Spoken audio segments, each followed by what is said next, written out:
Oh, masih di otak. Rintai. Salah maaf. Faktor-faktor yang mempengaruhi. Dari salah dong.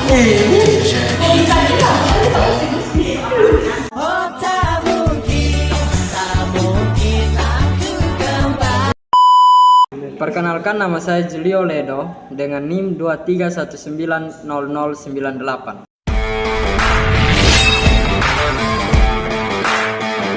Perkenalkan, nama saya Gladys Gasper dengan NIM 23190102.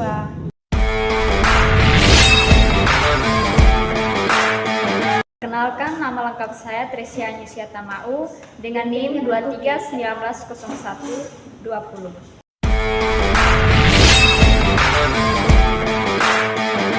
Perkenalkan, nama saya Rivaldo Yeski Johannes dengan NIM 23190113.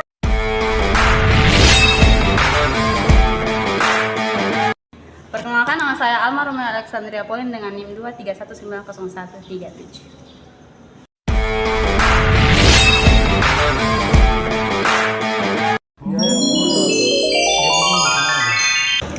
Konsep biaya modal. Biaya modal adalah biaya yang secara real harus ditanggung oleh perusahaan untuk memperoleh dana, baik yang berasal dari hutang, saham preferen, saham biasa, maupun laba ditahan untuk mendanai suatu investasi atau operasi perusahaan. Penentuan besarnya biaya modal dimaksudkan untuk mengetahui berapa besarnya real yang harus dikeluarkan perusahaan untuk memperoleh dana yang diperlukan. Biaya modal dapat dihitung berdasarkan biaya masing-masing sumber dana, yakni biaya modal individual. Jika perusahaan menggunakan beberapa sumber modal, maka biaya modal yang dihitung adalah biaya modal rata-rata atau weighted average cost of capital, yaitu WACC, dari seluruh modal yang digunakan. Konsep biaya modal erat hubungannya dengan konsep mengenai tingkat keuntungan yang diisyaratkan atau yang disebut required rate of return.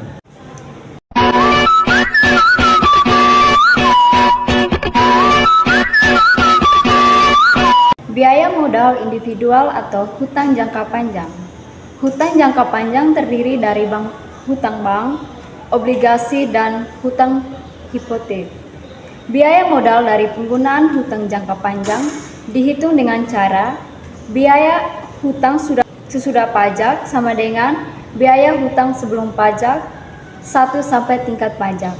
Rumusnya sebagai berikut. Biaya modal individual atau obligasi.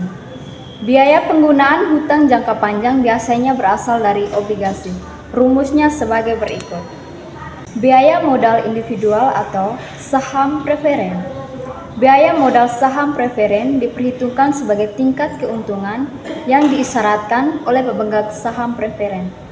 Biaya modal saham preferen berupa dividen yang besarnya tetap. Rumusnya sebagai berikut.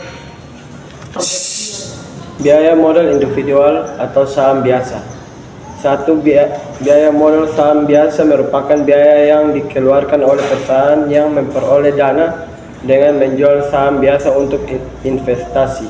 2. Biaya modal saham biasa dapat mengalami peningkatan secara internal dengan menahan laba atau secara eksternal dengan menjual atau mengeluarkan saham biasa baru.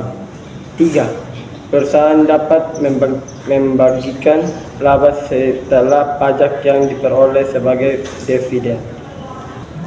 Rumus dari biaya modal individual atau saham biasa adalah 1, 2, 3.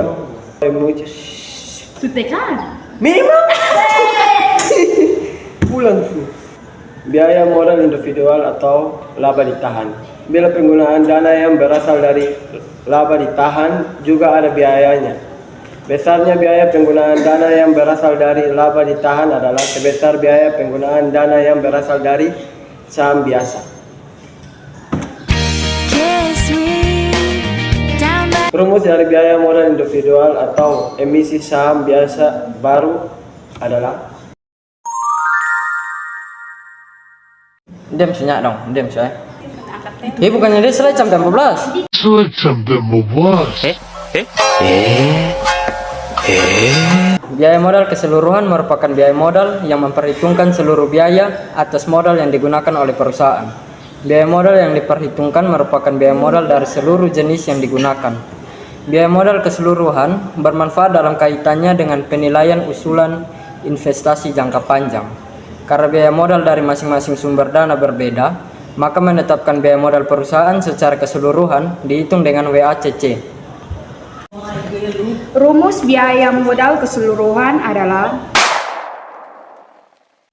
faktor-faktor yang mempengaruhi nilai komposisi biaya modal ada dua. Yang pertama, faktor yang tidak dapat dikendalikan perusahaan, termasuk tingkat suku bangsa dan tarif pajak. Yang kedua, faktor yang dikendalikan perusahaan, termasuk yang pertama kebijakan struktur modal, yang kedua kebijakan dividen, dan ketiga kebijakan investasi. 1,